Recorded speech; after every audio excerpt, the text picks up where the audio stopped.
Bismillahirrahmanirrahim. Das ist meine Kameraman, Ağay Adam.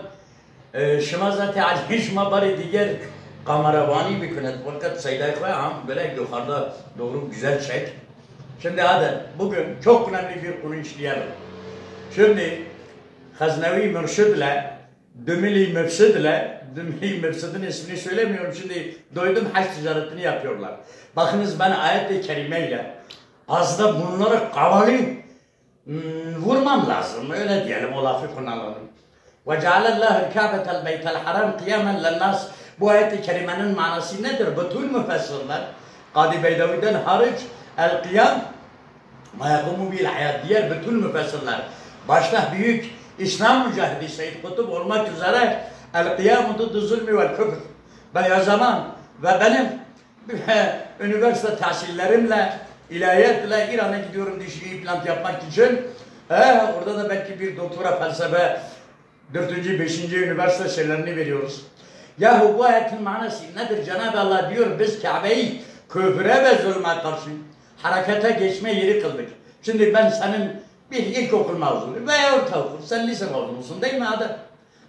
Şimdi lise mezunu olmak hasabıyla bu küfre ve zulme karşı bugünkü bütün Müslümanlar ezilirken, bütün İslam alemi kültür emperyalizmin fiili veya işgali ya fiilen işgal bir sürü ülkeler gibi ya da kültürel olarak işgal nasıl olup da hac kabul olur? Ya bu ayet-i kerime ihtiyar mı olmuş? Haznevi Mürşid seni seviyorum ama Dümili Mürşid burada ne haltlar işlediğini, Avrupa'ya kaçtığını iyi biliyorum. İsmini şu anda söylemiyorum ama o biliyor ki onunla beraber hacıları organize eder.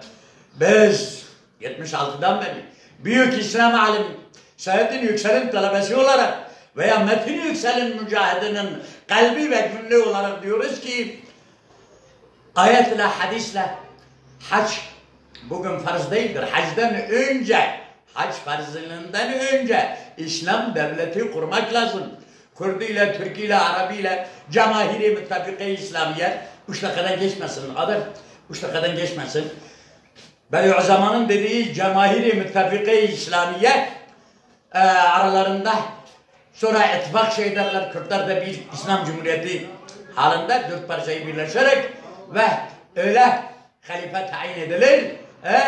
Nasıl cuma meselesinde benim hocam, ilmi babam, büyük İslam alimi Saadettin Yüksel cuma namazını Hanefi mezhebine göre farziyetini kaybetmiştir. İşte arkasından ben durdum. Hac da öyledir. Hadis de ayeti okuduğum gibi Adem bak sen